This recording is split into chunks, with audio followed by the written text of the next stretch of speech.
Good morning, everyone. It's Erin Scott here. Happy 2020. We are in a new cycle, and I have to tell you, it's been a natural thing to pull back a little bit because there's been a lot of data, a lot of information about 2020 that's been coming out for a while.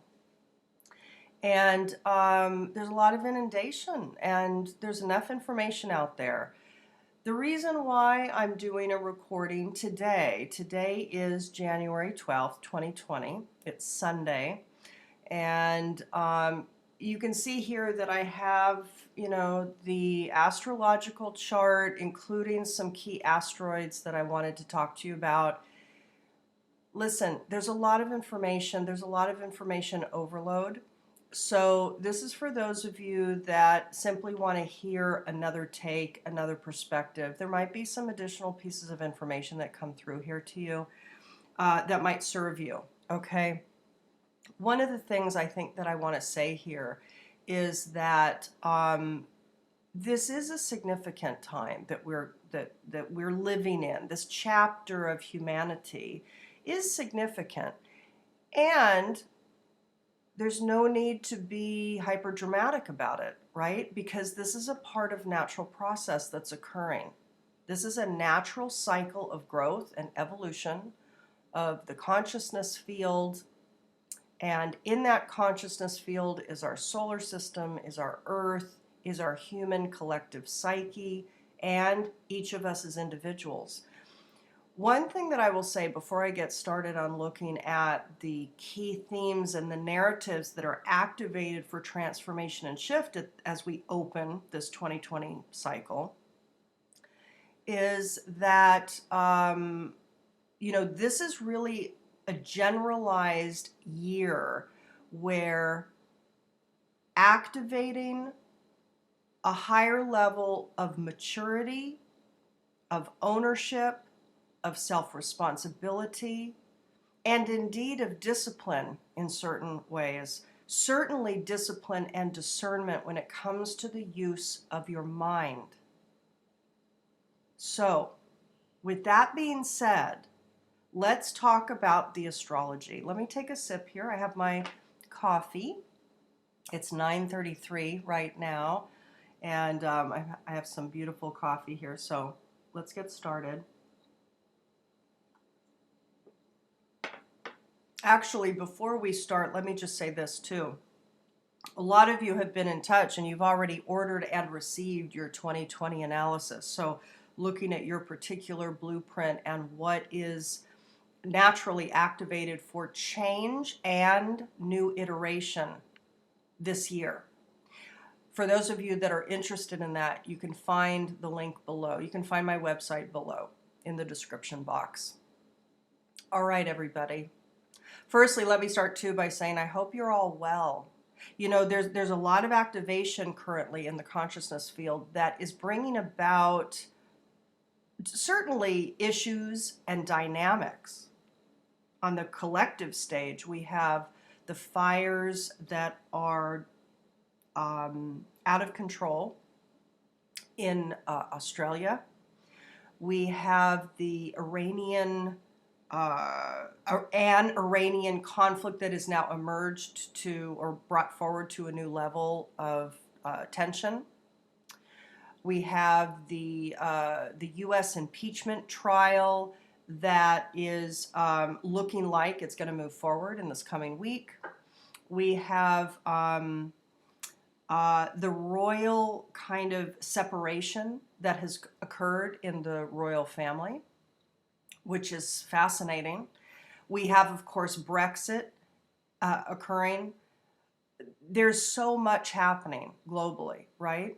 And it would be indicated here, right? I mean, this is just nature. When we're looking at astrology, all we're looking at is storylines. We're looking at narratives that are naturally playing out. So let's talk about it, because the significant aspect to the main conjunction that we're going to be talking about today, which is happening today, January 12th, is Pluto-Saturn coming together in exact conjunction at this 22-degree point in Capricorn. Now, it's important to understand that Saturn has actually entered that 22-degree to 23-degree Capricorn degree several days ago. So Saturn and Pluto, number one, have been talking to each other, have been very close in approximation throughout a majority of 2019. And we have all been feeling it. And indeed, Pluto in 2019 hit that 22-degree point. I don't know the number of times, but it was there. It was already there. Pluto was already at that 22-degree point. Okay. So what does that mean? It means that for a lot of you, your solar return cycle that you began at your birthday in 2019 is already imbued with the 22-degree Pluto point. Now, there's a lot to talk about. I'm going to try and map this out logistically because I want you to really grasp what this is about. First of all, let's talk about the degree point. Well, let's wait because I have the symbology that we're going to talk about. You can see today that there are many planets at 22. There's the asteroid Ceres. There's the personal planet Mercury. Today at 22, joining these two heavy hitters, which is Pluto and Saturn.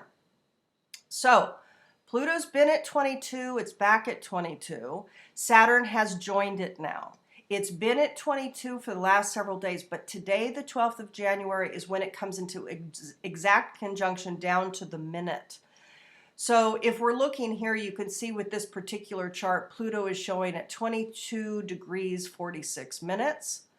And Saturn here is showing at 22 degrees 44 minutes. All right. It's important to note that I pulled up an Eastern US chart and I pulled up 6 a.m. And we're using a whole house system here, starting with just the natural zodiac wheel. We're starting with Aries. So this is literally what we're looking at here is kind of the archetypal growth process for the human being now. Okay. With all that being said, 22 degrees Pluto and Saturn come together. Well, what does that mean? Why is it significant? It does happen every so often, you know, every certain amount of years. It's about every 25 years. What is the number? I apologize. You know, I've been doing a lot of these readings and there's two different periods of time that we're looking at here. There's two conjunction points, one that's happening now, and the other at the end of 2020, which I'm going to talk about in another video. Okay, that's the new paradigm that's beginning. Again, many people talking about it. I'm just bringing my perspective because there might be more threads of information, more thematics that are coming through. Okay, that's the only reason why I'm doing it, because lots of experts, lots of people, right? But logistically, I can't tell you exactly when. But I will tell you this, that these come together every so often, but it's 20 to 25 years. So there's a gap in time. There's a chapter change when these occur. Now, what is the functionality of Pluto? All of these planets are an archetypal narrative, and they all serve a function. They all have a certain function. What is the function of Pluto? Pluto transforms. Pluto goes deep. Pluto gets to the truth underneath. Pluto goes into the shadowed realm. Pluto holds information from the past woundings in the shadowed realm.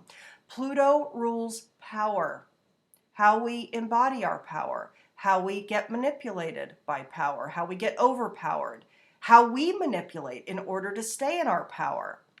So issues of power, personal power, and how we as human beings operate in our power on this earth plane. This is a significant archetype here, Pluto, right? So Pluto is about power. It's about old storylines, soul story that's held in the kind of the icy foundations of the waters within you. So what narratives are you holding within your body system? Well, Pluto. Look at Pluto in your chart. Again, for those of you that know my work doing a natal analyses, you can connect with me if you have questions about that. So with regards to Pluto, we're talking about old storylines, power dynamics, and we're also talking about kind of truth, seeking truth and getting to the truth, right? When we're looking at the function of Saturn, we're looking at a narrowing, a constriction, a focusing in. Saturn is all about focusing in order ultimately to manifest something new.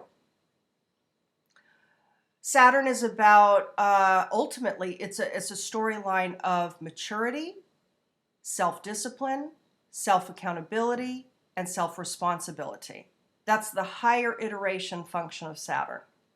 So when we're looking at Saturn-Pluto conjunct, everybody, what we're looking at is focused transformation, because again, Pluto is about death rebirth process. There's some destruction that has to play out in order to build or mature the thing that is the optimal emergence. So, focused transformation. We also have here a maturing of personal power. Both of those things are activated now for all of us and for the collective. Now, today, Mercury meets them both at that point of the exact conjunction. This day in particular is met by Mercury. So, Mercury at 22 degrees. What does that mean? Of course, first of all, there's alignment with this particular conjunction, right? It's not futile. Nature doesn't do anything without meaning. Nature doesn't do anything that's non-functional. Nature doesn't waste.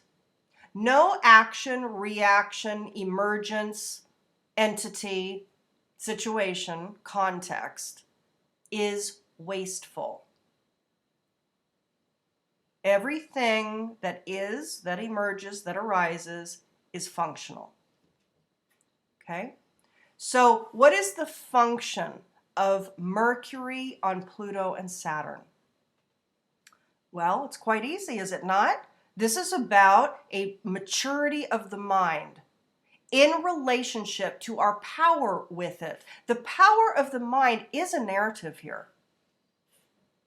It's been a narrative. The power of the mind has been a narrative since humans first came into existence, but certainly in the modern human experience, especially in the last 40, 50 years, but then in the last decade, you know, this is the name of the game. You know, our life is what we see it as.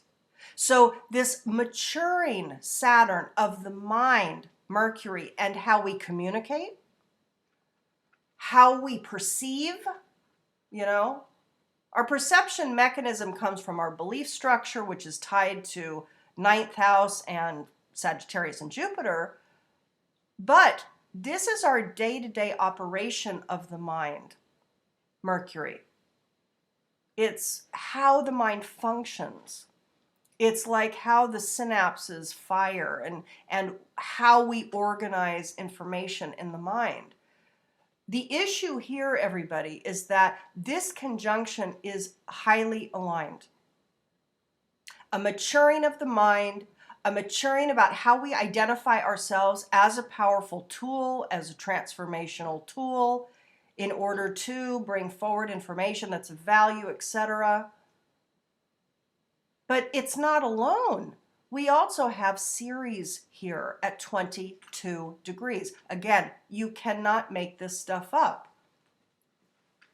You cannot make up a bigger story than what nature brings forward.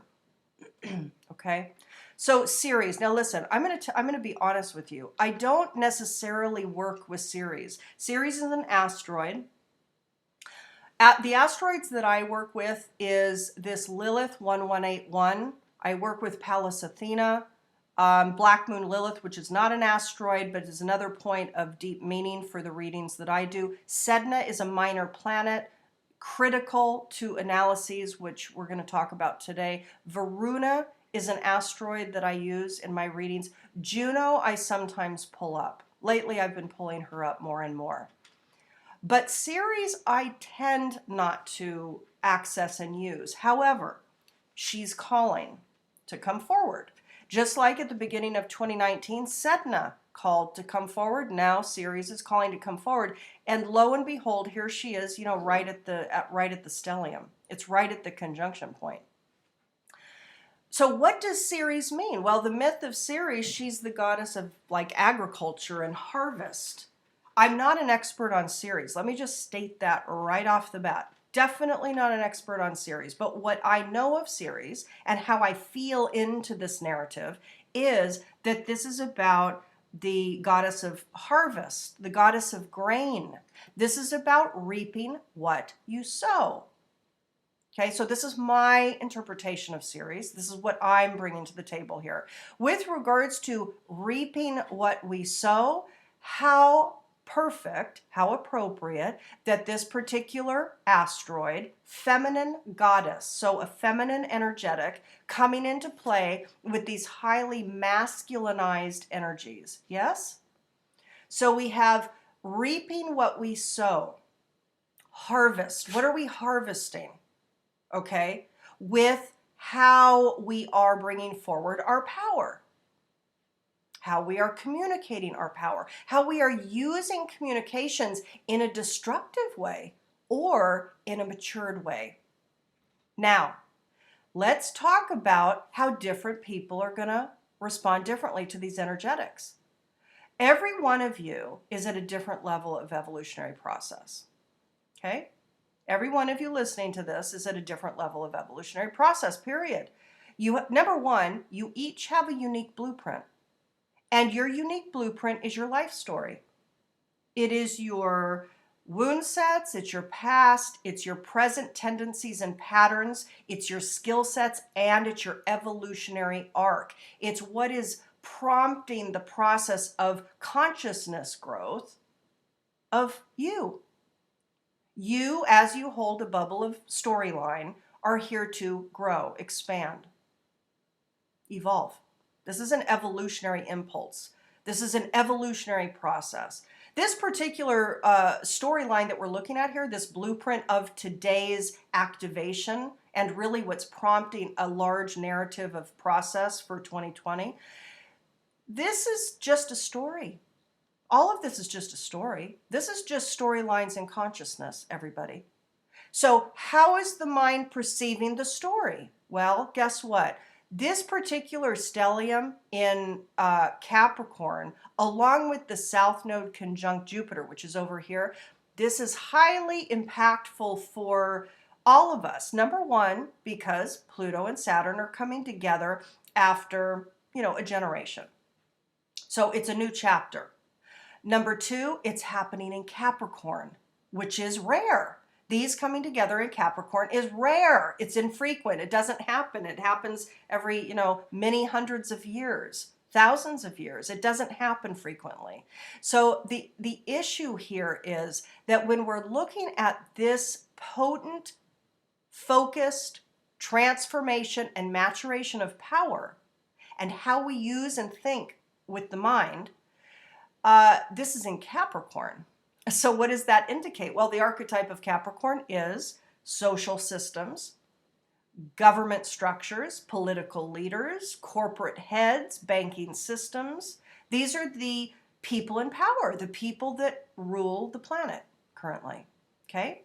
So, since 2008, Pluto's been transforming governments, politics, financial systems. That's what it's been doing, right? It's been right in line with Pluto's transition through Capricorn. Now, now that Saturn is here, there is and with Ceres here, and with Mercury here, there is a certain kind of the need to confront the power structures, the need to mature the power structures that are abusing their power. And so what is happening globally? Well, there's two things happening. One, we're seeing people rise in their own power because there's been a realization that, wait a minute, I have power here. Who are you to tell me what to do or whatever?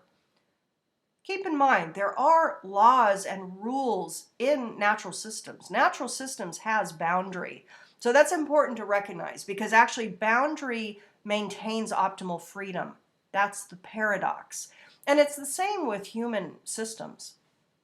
There are laws for a reason, okay? But when there's an abuse of power at the hands of those in charge, of those who have the financial resources and the political influential resources to govern and hone the direction of the planet without the buy-in from the people, then there's a problem here. And that's what's coming to pass, right? People are being held accountable. Now, will there be a tremendous grip by the ego structures of the patriarchy, Capricorn, to keep their power intact? Of course. Of course.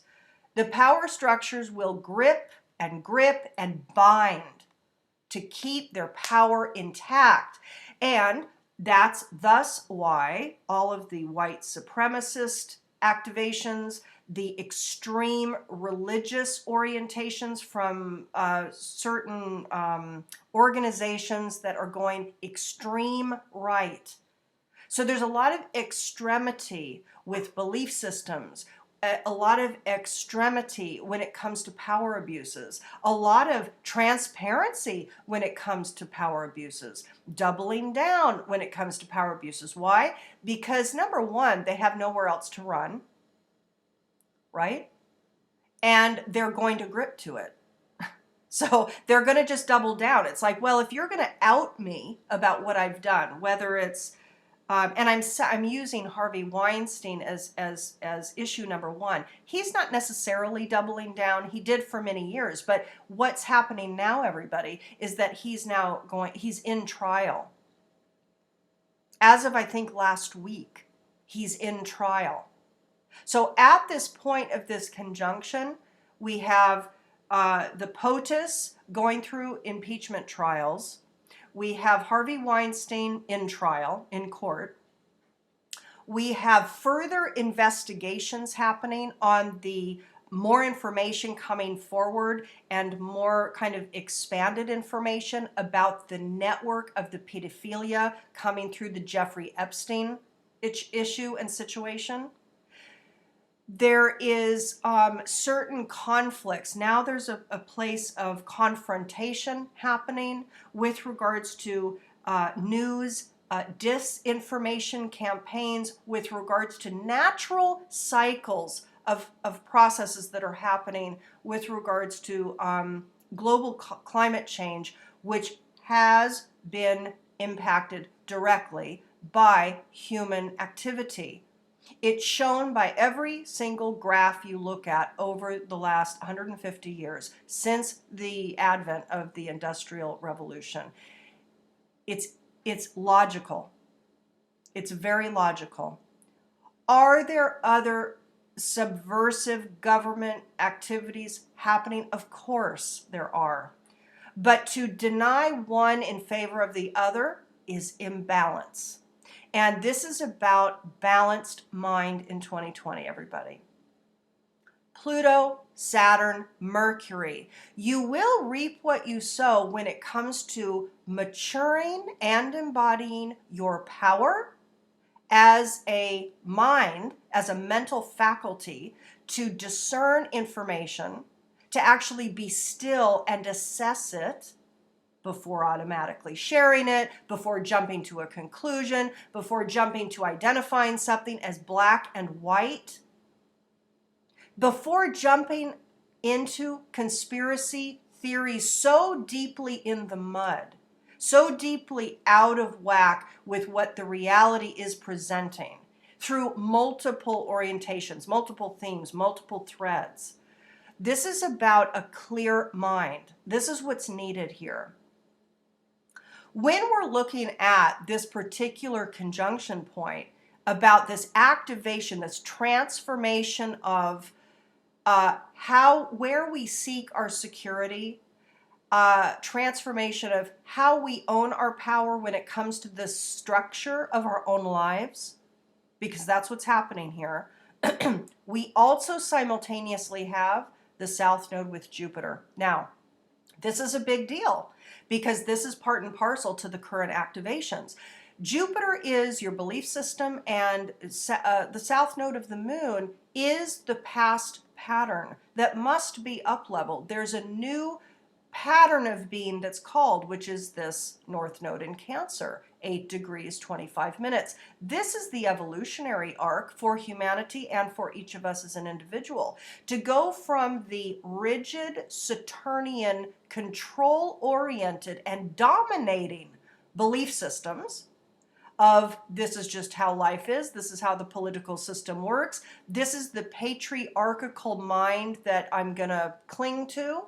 No, because the belief system is on that South Node, you better believe that indeed, just like what I said before, the powerful those that are currently in power will adopt and indeed double down on their existing belief systems of might is right, overpowering is the only way, competition is the way life works versus cooperation. This is large, everybody, because there's no accident why old patterns of rigid Saturnian belief systems are happening simultaneously with this conjunction. As I said before, the conjunction is going to activate differently for different people. For those that are in power that feel that they're losing it, this is a doubling down. But justice is calling. Why? Because of that series. It's also calling because of the Sabian symbol that I'm going to show you right now. But again, this is the growth arc. Not the Saturnian, cold, emotionally disconnected, focused mind on wealth and security and accomplishment and reputation and doing what society tells me to do. No, this is the growth arc. At number 8, the number of power. So we have this number 8 growth arc in Cancer ruled by the moon. This is about the feminine quality sets of your humanness. This is the growth arc, everybody. And where is it located in this natural zodiac wheel? In the 4th house. Cancer is the 4th house. And 8, Cancer, 4th house, is owning your own power within. You and your emotional foundations is your security. Not doing what the society says. And by the way, what I'm talking about here is not about breaking the law. Laws have function. So it's a matter of discernment here, because I think a lot of people that are on the path of the sovereign human being, there's value in that and there's realness in that. We are each sovereign by our nature. But those that are going into the hyper narrative with that is interesting. It's something for you each to be mindful of. In your own life, how you're observing it with others, it's all about balance here. And if you find people are hyper argumentative or hyper fearful in their belief structures that are fueling and driving their activity and their communications, piece of cake. You know what it's about. There's no need to argue with it. There's no need to fight it. There's no need to push back against it, really, to be quite frank. It's about you honoring your own growth arc and going there. Because there are some people that are dogmatically tied to their identity, to their belief system, to their wealth, and to their power in the current iteration that it's in. And there's no convincing. So save your energy. It's futile to expend it, actually. There are some people that will that will never see any other side. And some people are naturally oriented according to their blueprint to be more open to change, to growth, to evolution, to self-recognition, to self-responsibility, to self-acknowledgement. There are others that are just more oriented toward steep projection. Let's talk about the number here. Now, number 22, everybody, is a master number. It's a master number that talks about teaching, being a teacher, being a role model. There's a particular logistical aspect to number 22, everybody. Number 22 is 2 and 2 equaling 4, right? So 2 is the number of relationship. It's the number of peace, harmony, dynamic equilibrium. It's the number of fairness, justice. And 4 is practicality. So there's something with the 22 here that definitely speaks to teaching and modeling a more grounded, practical, real world based higher iteration of intuitive knowing and spirituality. Okay, so it's both and. It's right brain, left brain. It's not overbalanced, too analytical and tight. It's not too right brain being too Neptunian. It's not about falling out into the dream world constantly. It's about both and. Now, let's look at the symbology. If we're looking at this symbol, this is the Sabian symbol for the 2201 to 23 degree portal of degree in Capricorn.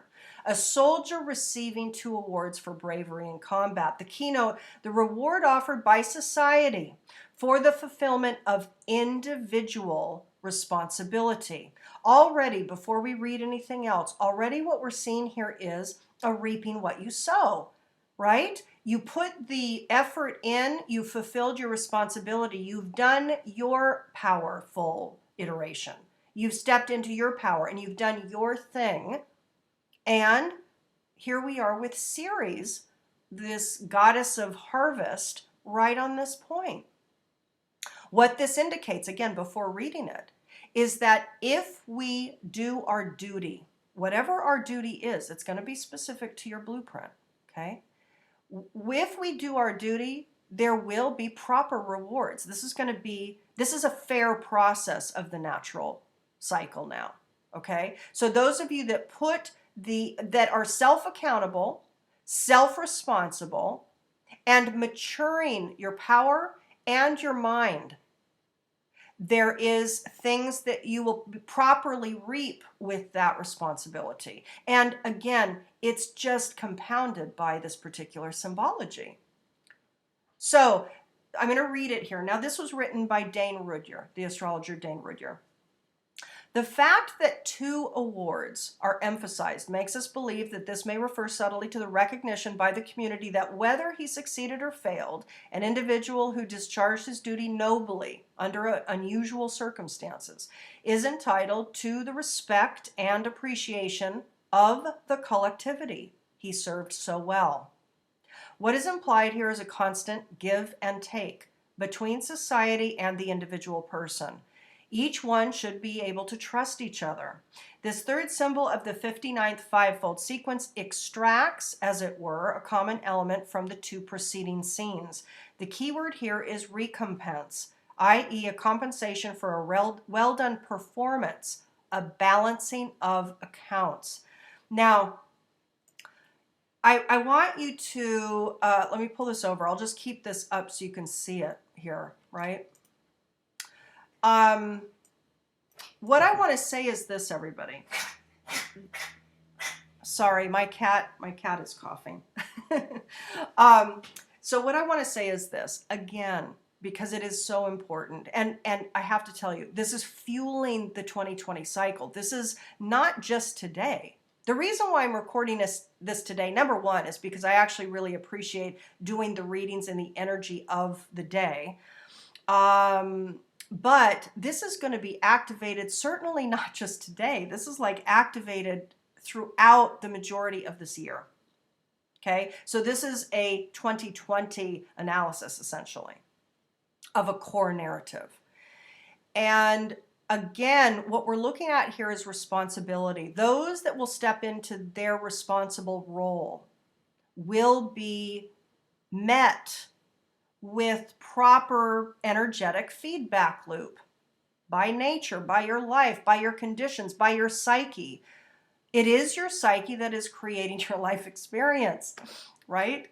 Your blueprint is creating your externalized reality. That's why it's so critical and fundamental. It's a foundational tool to know your natal analysis, to know your natal chart. For those interested, see the link below and order it, because it really is a foundational tool. And I'm getting more and more, it's like there's a new depth in the testimonials that I'm receiving. There's a new depth of almost like a deeper understanding that people are connecting into with regards to, I guess, how they're understanding themselves, and actually a willfulness to understand themselves. Not everybody wants to. There's lots of people that have no interest in understanding the blueprint, the narrative, the structure of their soul, the structure of their life in this iteration. So this is about stepping up into your role, stepping up into your power. Whatever that looks like, everybody has a different iteration. Now, I was mentioning delusion earlier, okay? I was mentioning delusion earlier. Now, you're all going to notice that Neptune here is at 16 degrees, 31 minutes Pisces, okay? Now, that brings forward different things here. When we're looking at a 16-degree planet, we're looking at a karmic process that's playing out. And Neptune has been at 16 degrees. Let's see. Oh, I don't have my ephemeris in front of me. It's been there for about the last month. We've had it there for a little while, in other words. So this 16-degree Neptune is not new to this particular day with this conjunction point of 22 degrees Capricorn that's deeply activating some major death rebirth, some major transformation, some major maturity and ownership of our own individual power. It's not just that. It's connected to a narrative of karmic Neptune.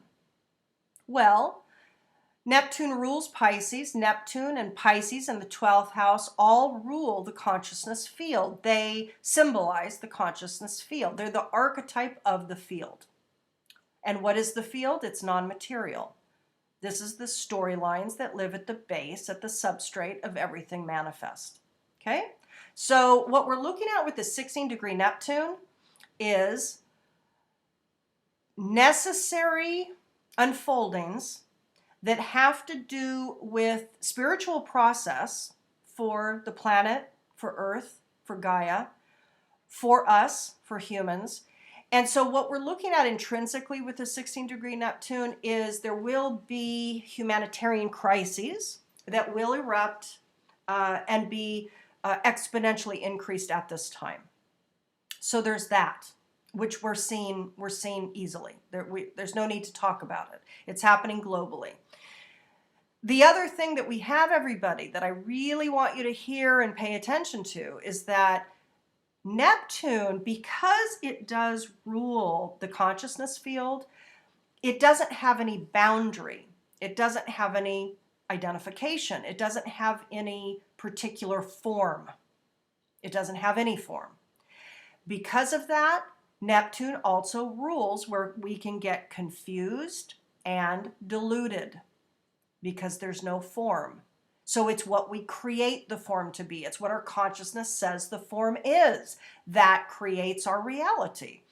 The karmic process with Neptune is highly significant because it does indicate that, yes, on a humanitarian scale, on a planetary scale, on a solar system scale, really, that there's karmic process occurring. Meaning, and when I say karmic, what I'm talking about is quite simple. We're talking about nature here. We're talking about feedback loop. We're talking about as within, so without. We're talking about when energy moves, it comes back. That's all this is. So I use the term karma, but we can use lots of different words for it. But what we're talking about here is natural systems, nature. We don't have to make it ultra mystical here. This is nature. It's nature. And when we understand that it's simply nature, we can ground into things without floating out into making big stories about things here. Karmic process with Neptune can take people out into fantasies. A lot of people with this process will have, and I've said this in another video, will have plenty of visitations. There'll be lots of people being visited by all kinds of entities. And it depends on the person's groundedness and sanity, to be quite frank. It depends on the sanity of the mind, the balance. Many, many, many minds are way out of balance, okay? Our world needs whole, balanced mind. It is through that whole, balanced mind that is discerning, that doesn't jump to conclusions, that doesn't over-identify, that actually is present, not living in the past, not continually insisting on projecting into the future. That is what the world needs. It's what we seek. It's what is the activated growth edge. So 16-degree Neptune, how perfect. Because yes, lots of delusion, lots and lots and lots, so much. Daily, it's on a daily basis, right? So what do we have with this 16-degree karmic delusion happening? Lots of people falling into the deluded consciousness. By the way, lots of people, the critical importance to a balanced mind is that those that either float to left brain or to right brain are going to spiral into a process. And it's going to, ultimately, it's going to create suffering. Not just for the individual, but for the whole. So it's very important that each of us as individuals get clean and clear. Okay? Now, there's a square. There's a square from this 16-degree Neptune to the 6-degree Mars and to the 13-degree asteroid Lilith 1181. Do you see that? So what does that say? Well, both of these are located in Sagittarius. 9th house, ruled by Jupiter, belief systems, our belief of truth. What's our paradigm? What's our worldview? Okay, so Mars in Sag says, it can say, I know the truth. This is what truth is. I'm going to bomb people. I'm going to shoot people up because I know the truth. I know God. This is my dogma. You know, Mars and Sag can be religious warriors, you know, and tied to the Lilith narrative is where we devalue. So on the human process in general, this is a devaluation of the actions of different peoples. It's the devaluation of the beingness, Mars, of different demographics of people throughout the planet. The Mars on Lilith also is a reactive, aggressive, violent sometimes, certainly conflict-oriented behavior when it comes to what is perceived as weak, what is perceived as the feminine quality sets of, peace, seeking quiet or silence or reflection or contemplation. Lilith is about feeling erased, feeling devalued, feeling disempowered, feeling like I don't matter, right? But ironically, paradoxically, and as the blueprint works, where we hold that narrative is also where we project it. So where we hold the wound of I, for example, if we were looking at a person here, this person would have quite a strong stance on their belief system, okay? And with Lilith here, it comes from a place of wounding. The defense and the anger and the conflict that might arise, the anger and the aggression and the violence that might arise from this particular person, if we were looking at a person here, is fueled by that 13-degree conjunction of the asteroid Lilith, because they don't feel like their beliefs matter. They don't feel like their truth matters by others, by people. Easy peasy, everybody. Very easy. So this is defensive action, violent action sometimes, with regards to, I'm angry because you don't value what I say. You don't value my own wisdom. You don't value my own belief system. So this is a narrative that's up collectively.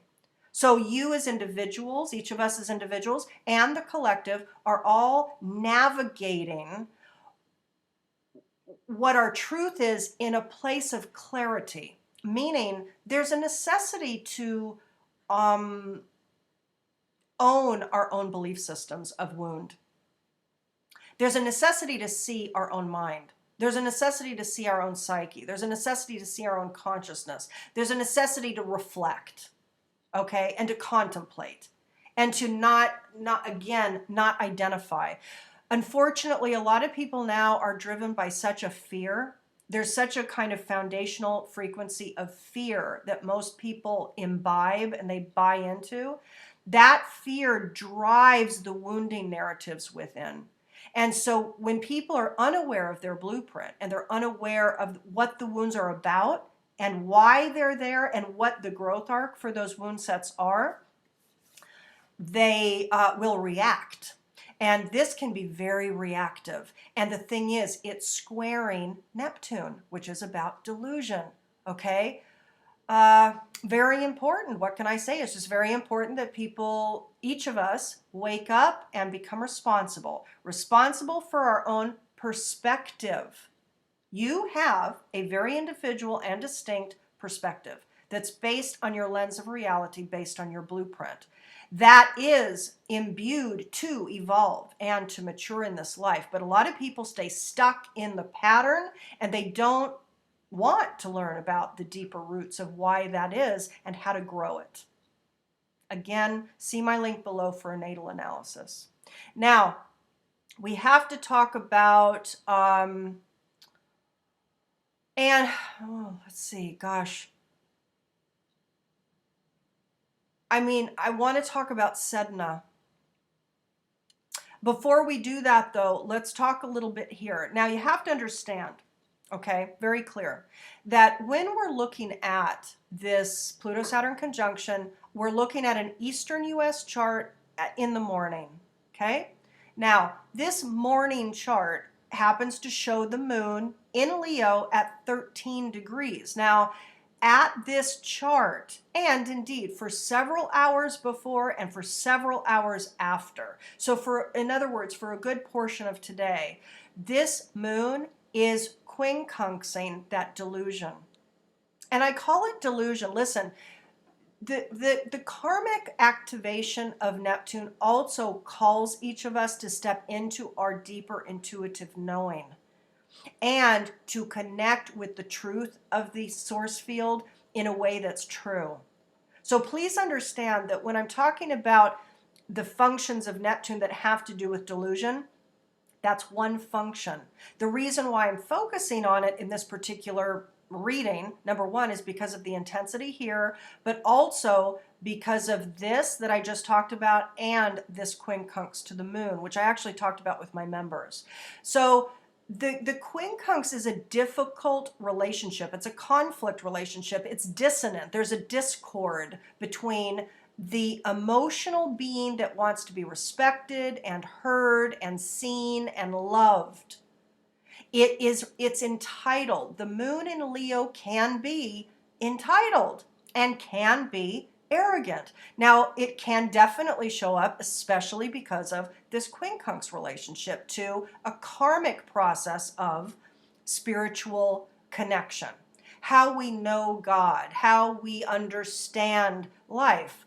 Not really the belief system, though. It's almost the sensorial experience of our connection and how we communicate via our visualization capacity, our imagination, the creative impulses that come through us, because that's also a higher iteration. That with the karmic Neptune, there's a need for all of us to kind of bring forward the original true creative impulse, not being sourced through some sort of interesting delusion that's based on a wound that's causing an imbalanced mind and a non-discerned perception. It's about the truth. So karmically, we're all to get to the truth of our spiritual self, to activate our intuitive capacity, and to bring forward a higher iteration of creative expression. This quincunx to the entitled emotional self can look challenging, right? I want what I want. I'm here. I'm to be seen. Why am I not being seen? I'm important. And God says I'm important. God says I'm special. And what's going to happen if that's the narrative activated at this same time?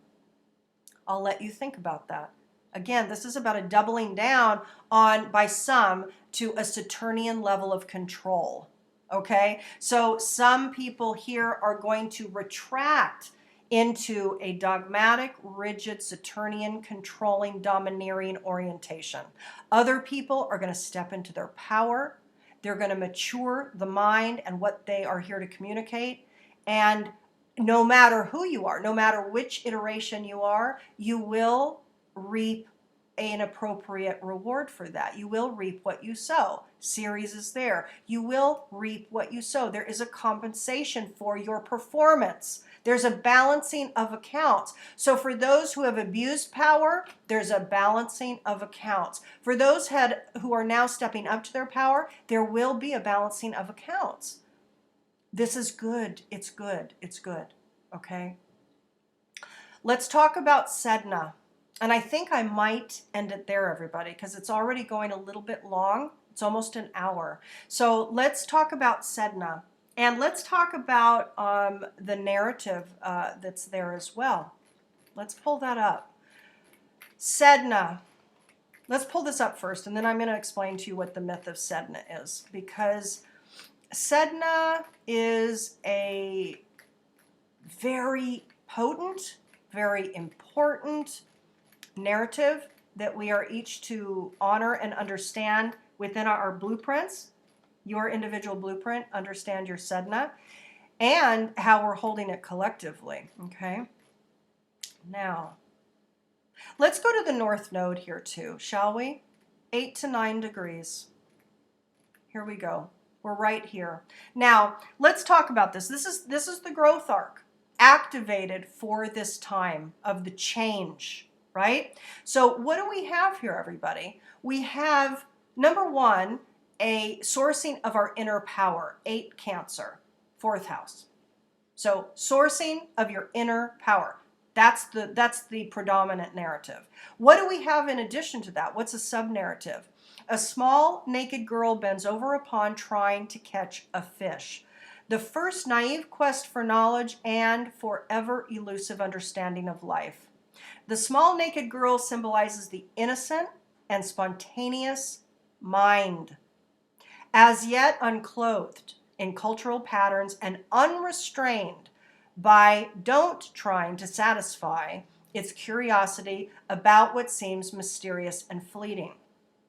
In a sense, the pond is an infant mind with a very limited scope of consciousness, yet eagerly reaching out to catch the swift and elusive first realizations of the meaning of life. At this first stage symbol, we are confronted with the nascent curiosity about knowledge, a curiosity which makes the little mind reach out in spontaneity, rather than merely imitate the elders. This is the elders. Capricorn, ruled by Cancer. Whenever a person is confronted with this symbol, he or she should realize that there is much value indeed in simply reaching out with a pure and unconditioned mind to the most elementary experiences which natural life offers us. The key here is purity in understanding. Can you pick up the gravity of this, the beauty, the perfection of this particular narrative? Not only is your power to step away from the reliance on these toxified, overly imbalanced structures that are in place, but you are to find your security inside in your emotional, internalized foundations.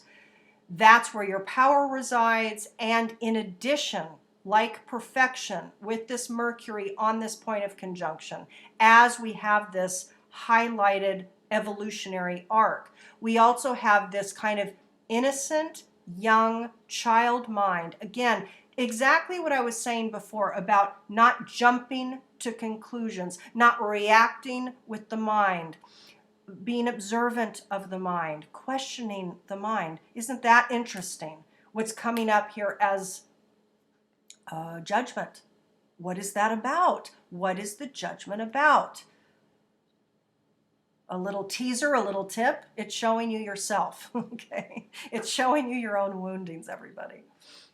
Okay? This is about self-inquiry. This is about clarity. This is about sanity.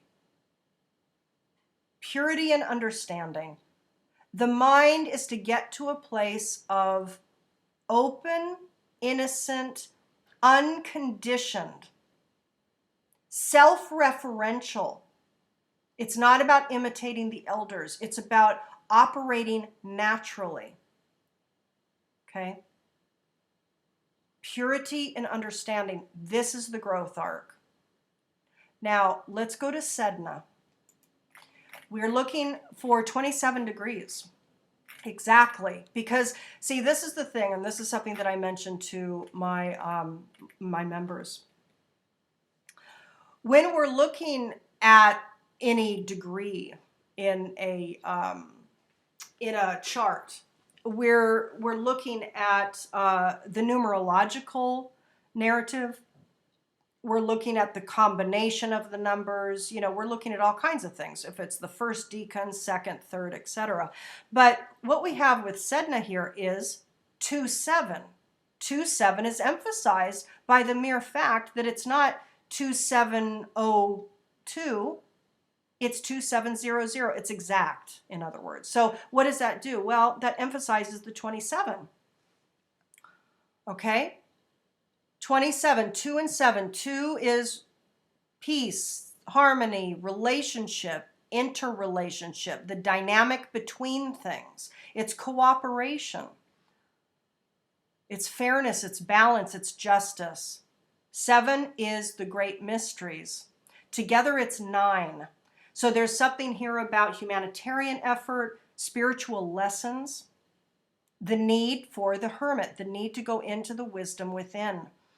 In addition, 27 in the I Ching is nourishment. Okay, it's nourishment, and this is about what is it that we focus on? Where is it that we put our attention? Because wherever it is that we put our attention, that is what nourishes us. Period. Are we putting our attention on the negative news? Or are we putting our intention on the dream of the reality that we wish to create? Most people are the first. Okay? So this is the deal. This intrinsically, the Sedna, which I'm going to talk about the myth right now, this Sedna has to do with nourishment.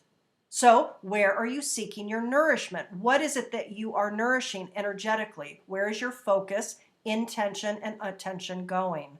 Well, Sedna. Okay, so the myth of Sedna. Listen, many people are bigger experts, much more knowledgeable experts on Sedna as a minor planet and on the other asteroids. But I will tell you, I feel like I have a very solid connection with Sedna. I've been working with her for very solidly. I've worked with her for years, but I've only solidly, consistently been working with her with my clients for the last 12 months. So there are different iterations of the myth of Sedna. Different iterations, okay? So I'm going to give you a generalized version of the myth because it has meaning for people. And there's a thread of truth because it links to all the myths, essentially. So the myth of Sedna, there was a teenage girl who was what's the word? Given away by the father to be married. She was arranged to be married by her father. And she didn't want to. She didn't want to be arranged to be married. She wanted to be free. So the father, there's events that occur, and the father ends up taking her out on the lake in a canoe, and he pushes her, his daughter, over the side of the canoe to drown her. When she attempts to climb back into the canoe, when she puts her hands over the side of the canoe, he takes a sword, a blade, and chops her fingers off so that she sinks and she drowns. Okay? What we're talking about with Sedna, wherever we hold it in our natal chart, wherever we hold it in the collective chart, what we're looking at here is a couple of things. One, it's a deep level of mistrust. There's a foundational distrust and a level of this kind of mistrust that occurs daily where it's activated. So there's this kind of level of lack of trust that is activated. It stems from a sensorial belief or experiential reality of betrayal. So Sedna is about betrayal. I can't trust you because you'll betray me. And if we go deeper than that, everybody, if we go deeper into the psychology or the psychic wounding that lives actually at the root system of that, it has to do by being betrayed by someone, a father who is supposed to unconditionally love us, right? And ultimately, our life ended because of that betrayal. So what we have here is deep fear. Wherever we're looking at Sedna, we're looking at deep fear. We're looking at a huge distrust narrative, and we're looking at an experience of betrayal that's governing behavior and action. If we look at this Sedna, it is trining this stellium up here at 22 degrees, Pluto, Saturn, Mercury in Ceres. So there's an easy harmonic feeding tube of information between this deep wounding of I can't trust Taurus, Venus. I can't trust woman. I can't trust my money, finances, and safety, security, my basic needs. I can't trust that I'll have what I need and what I want, what I value. I don't trust that I'll have what I'll value, what I need to live.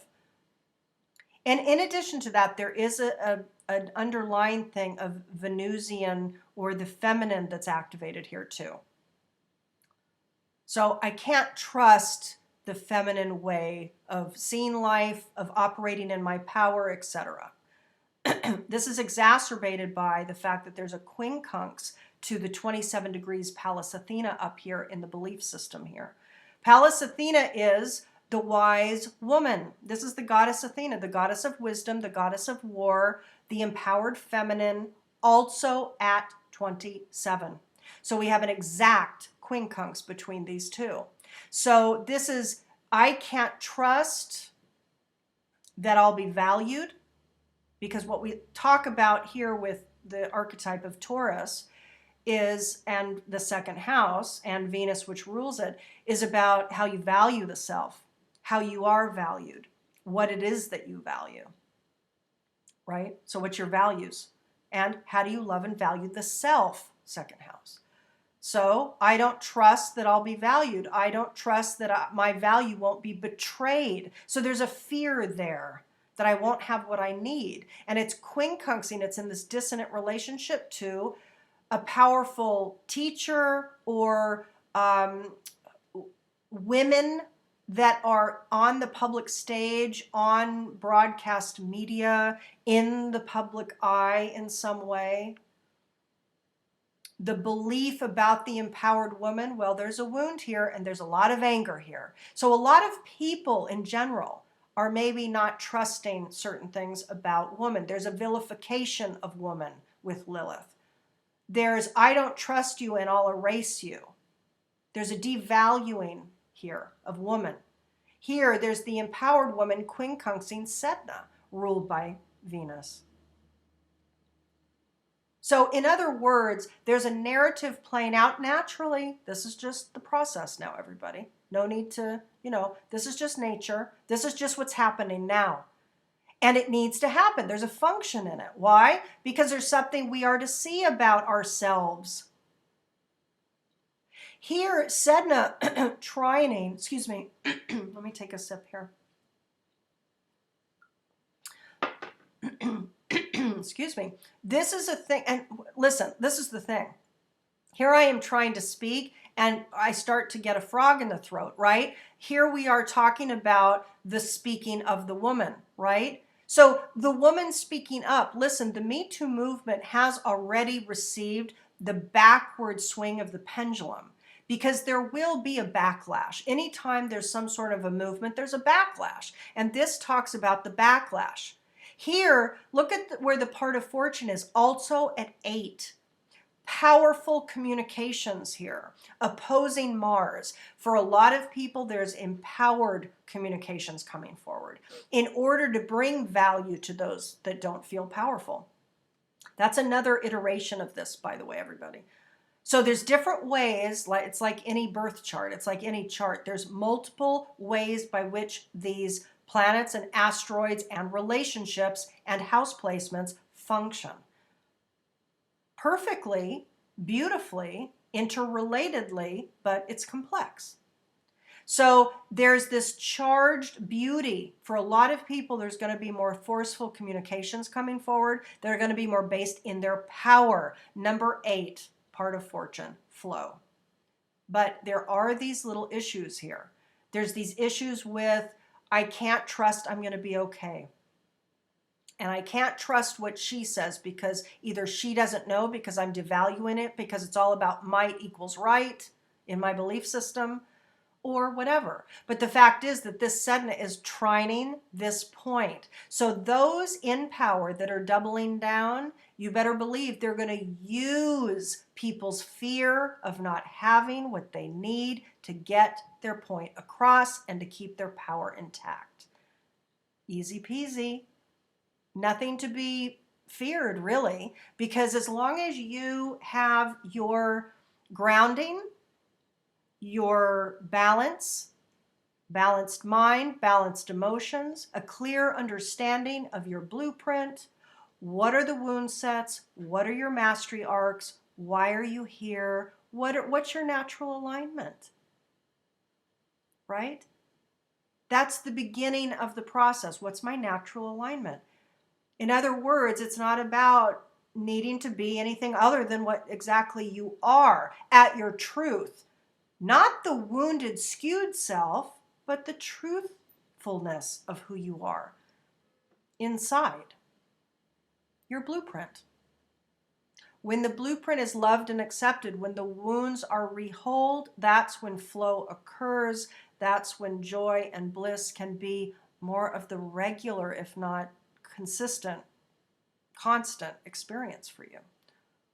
I'm going to leave it there, everybody. There is so much, right? I mean, this is a time of great change in order for the new iteration of self to come forward. And indeed, the new paradigm naturally will begin at the end of this year. I will put forward another video talking about that time, this December 21st, 2020 new paradigm shift, okay? But in the meantime, I'm going to leave you there. Links are below. Subscribe if you haven't. There's going to be a new channel emerging. For those of you interested in understanding more about the emerging holosynthesis work, you can sign up for my newsletter. In the meantime, everybody, I wish you a wonderful, empowered, clarifying, balanced, graceful, and blissful week ahead as you come to your own PowerPoint. Much love. Bye-bye.